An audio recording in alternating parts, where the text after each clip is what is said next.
This is a story called The Little Monsters, Chapter 13, The School Choir Pranksters. The little monsters have been behaving themselves for a couple of weeks now, and as a result they have been allowed to join the school choir, as all of them have amazing singing voices. However, all they do is play pranks on the other kids, but no one knows it's them. They pull their hair, pinch them, fart near them, burp in their ears, and throw things at them when they're not looking. Of course, they do all this when the choir master's not looking. Every week on a Monday and Wednesday after school, the choir meet up to rehearse. The gang enjoy this mainly because they get to play pranks on people without them knowing who it is. Of course, they think this is incredibly funny and cool. The choir are rehearsing for their part in the school play. On the night of the play, the kids behave themselves because they don't want to spoil things for themselves or the other kids. The play went on for 3 nights to give people a chance to see their kids perform. Once the play is over and done with, the choir start rehearsing for their next performance, which will be at Christmas, and Kicker is going to be singing solo, as she can't wait. On the night of the Christmas concert, Kicker sang beautifully. However, when she'd finished and joined the rest of the choir, her and the rest of the gang decided to play a prank on the rest of the choir. They farted really loud, causing the rest of the choir to giggle whilst trying to sing. The smell was so bad that even the audience had to pinch their noses to block off the smell. As you can imagine, the choir master was very annoyed. At the next choir practice, the choir master asked the choir who it was that made the rude noises. Of course, no one admitted it or grassed anyone else up. The gang didn't prank anyone for a while, but the next time they performed in front of an audience when no one was looking, they spat bits of paper through a pea shooter at the back of people's heads, causing them to put their hands on their heads. Thankfully, it didn't distract them from singing. They just carried on. The choir master was none the wiser. The following week, choir practice was cancelled because the choir master had left and moved away. Once a new choir master was found, choir practice started again.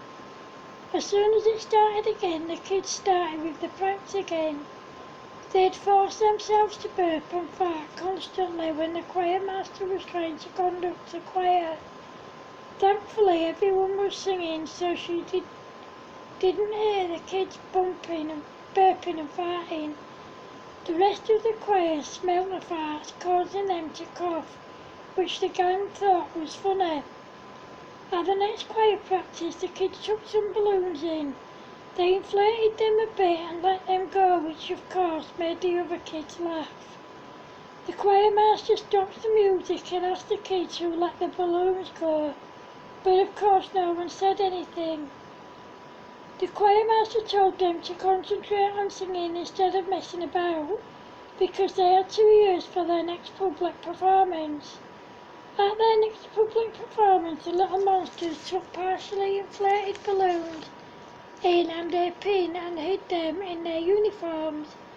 Halfway through the concert, the kids all stuck pins in their balloons, causing them to bang, making some of the other choir members jump. The choir master never heard anything because of the noise of the music and singing, or so the kids thought.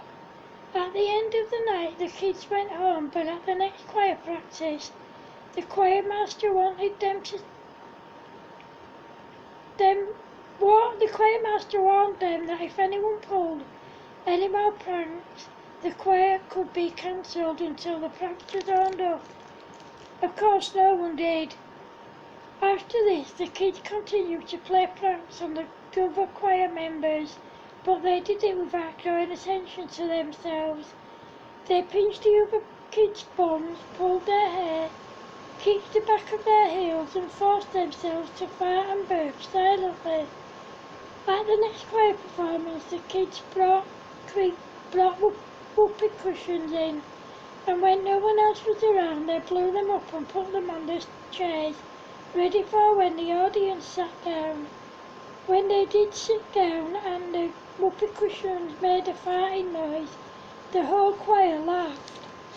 The choir master used every ounce of energy that she had not to laugh. She managed to get the choir to calm down as they were about to start.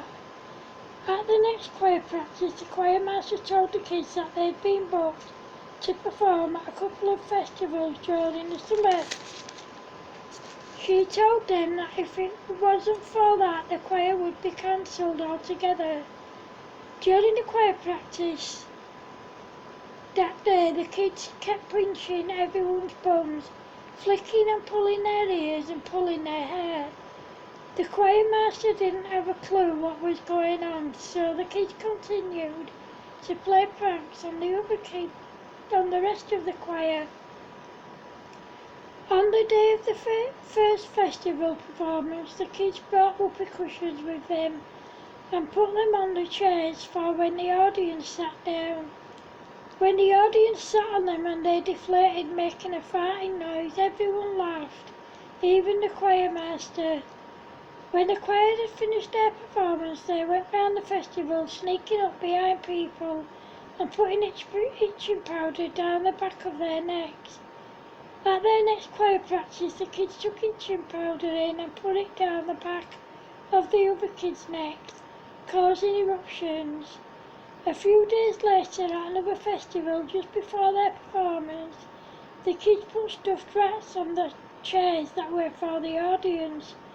When the audience sat down on them, they screamed when they saw what was on their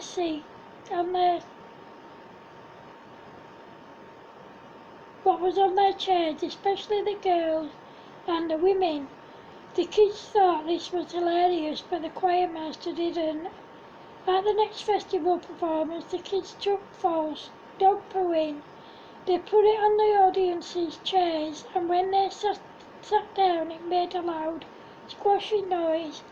When they looked to see what was on their seats, they thought it was real because it even smelled like real dog poo. Of course, the kids thought this was hilarious. At their next choir practice, the choir master told the kids to stop playing pranks on people.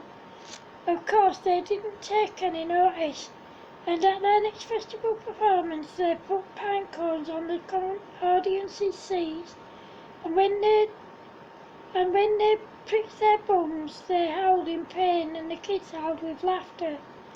At the next choir practice, the choir master told the kids again to stop playing pranks on people, but they still didn't take any notice of her. At the choir's next festival performance, they put pink cushions on the audience's chairs, and when they sat down, the pins stuck right in their bums, causing them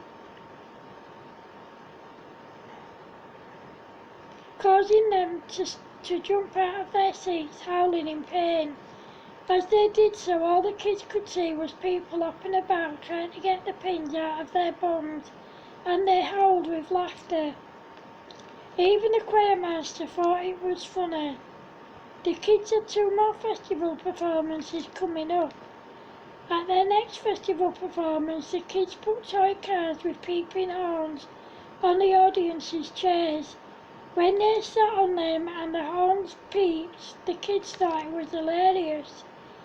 Before their last performance, the kids decided to put 3 buckets of water above the door, so that when their choir master came in, she'd end up soaking wet.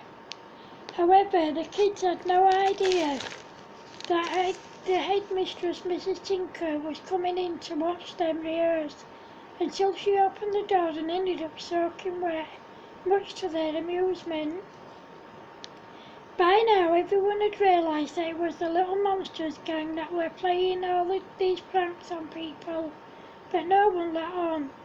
At their last festival performance, the kids played the pine cone prank on the audience again, What they didn't realise was that the headmistress, Mrs. Tinker, was there, watching them. When they'd finished their performance, she told the kids and the audience to stay put. Then she called out the names of the Little Monsters gang and told them to stay on the stage. Then her, the choir master and some of the audience put chairs behind them with pink cushions, toy cars, whoopee cushions and pine cones on, and then told them to sit down. As they did so, they sat on everything that was on the chairs, causing them to jump up howling in pain. Then they poured buckets of icy cold water with ice in over their heads. The audience and the rest of the choir howled with laughter. After that day, the kids never played pranks on anyone again. Well, almost never. I mean, after all, the Little Monsters gang were little monsters. End of chapter 13. Hope you liked it. Thank you for watching. Bye.